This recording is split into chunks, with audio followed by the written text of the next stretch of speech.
அன்பான தேச மக்களுக்கு வணக்கம். இப்போதும் இந்த கரூர் சம்பவத்தை குறித்து பல்வேறு விளக்கங்கள் வந்து கொண்டு இருக்கின்றன. பல்வேறு குற்றச்சாட்டுகள் சொல்லப்படுகின்றன. அரசு மீதும் குற்றச்சாட்டுகள் இருக்கிறது. பல்வேறு ஜோடனைகள், காரியங்கள் என்று. இப்போது நான் என்ன யோசிக்கிறேன் என்றால், நான் ஒரு பெரிய ஆள் இல்லை. ஆனாலும் சில கருத்துக்களை முன்வைக்கும்போது ஒருவேளை இது சரியாக வருமா என்று சிந்திக்கும்படி உங்களை நான் கேட்டுக்கொள்கிறேன். அதாவது பல்வேறு கருத்துக்களை சொல்ல பல்வேறு ஆட்கள் வெளியே வந்து பெர்மிஷனோ கேட்டு அங்கங்கே கூட்டம் நடத்தலாம். எல்லாவற்றிற்கும் பாதுகாப்பு என்ற அடிப்படையில் போலீஸ்காரர்கள் தான் முக்கியம், அரசு தான் பொறுப்பு என்று நாம் எடுத்துக்கொண்டால் அது மிகவும் தவறாக எனக்கு தோன்றுகிறது. ஏன்னா அவர்களுக்கு நார்மல் வேலை இருக்குது, நார்மலான அநேக மூமெண்ட்ஸ் இருக்கும்.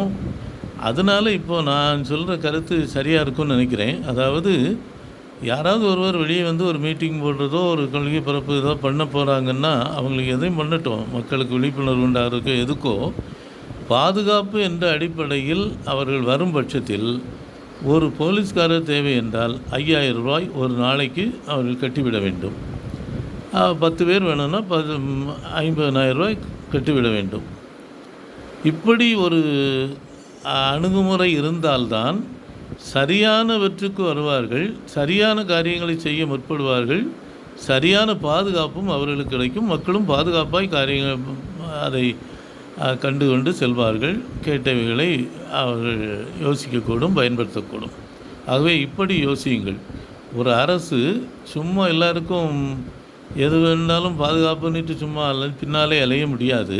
ஆகவே இடம் கூட ஒரு சிட்டி லிமிட்டுக்கோ ஏதோ ஒரு பகுதிக்குள்ளே வைக்கும்போது அங்கே உள்ள மக்கள், அந்த பகுதியில் உள்ளவர்களுக்கு நார்மல் வாழ்க்கை பாதிக்கிறது. ஆகவே வெளியே 5 கிலோமீட்டருக்கு அங்கே அல்லது 10 கிலோமீட்டரோ கொஞ்சம் ஜாஸ்தி டிஸ்டன்ஸ் இருக்கிறது பற்றி தப்பு இல்லை. கூட்டத்தினுடைய பெரிய சைஸை பொறுத்து டிஸ்டன்ஸை கூட்டலாம்.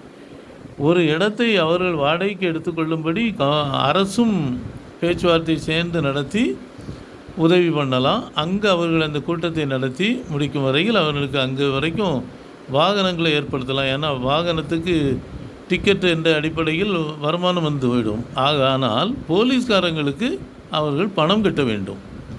50 போலீஸ் வேணுமா, 5000 வீதம் ஒரு நாளைக்கு கட்டிவிட வேண்டும். இப்படி செய்தால்தான் சரியான பாதுகாப்பையும் சரியான முறையில் இந்த மீட்டிங் நடக்க அவர்களுக்கு என்னென்ன தேவையோ அதை அறிவுறுத்தவும் முடியும். இந்த இடத்துல தண்ணி வைக்கணும், இந்த இடத்துல யூரின் இல்லைன்னா பாத்ரூம் வசதியை வைக்கணும், இந்த இடத்துல இப்படி தான் வர்ற வழி இருக்கணுங்கிறதெல்லாம் கூட அமைச்சு கொடுக்கறதெல்லாம் செய்ய முடியும். ஆனால் அமைச்சு கொடுக்கறதுன்னா அவங்களுக்கு தேவையான ஆலோசனை செய்து அதை அமைக்கிறதுக்கு ஏற்பாடு செய்ய முடியும்.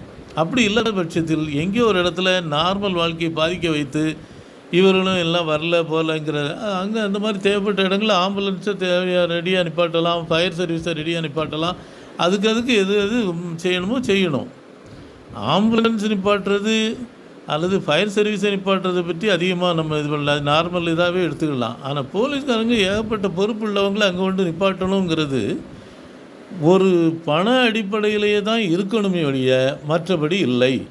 அது சரியானதில்லை. நார்மல் வாழ்க்கையை அங்கே உள்ளவங்களை கஷ்டப்படுத்தி இவங்களை போய் பாதுகாக்க வேண்டியது சில காரியங்களை பண்ணுறதுக்கு பதிலாக இங்கே கிடந்து இவங்ககிட்ட இருந்தால் இதே மாதிரி 3-4 குரூப் சேர்ந்தால் வேலைக்கு போலீஸ் ஸ்டேஷனில் ஆளே இருக்காது, நார்மல் வாழ்க்கைக்கான இது சந்திக்கப்படாது.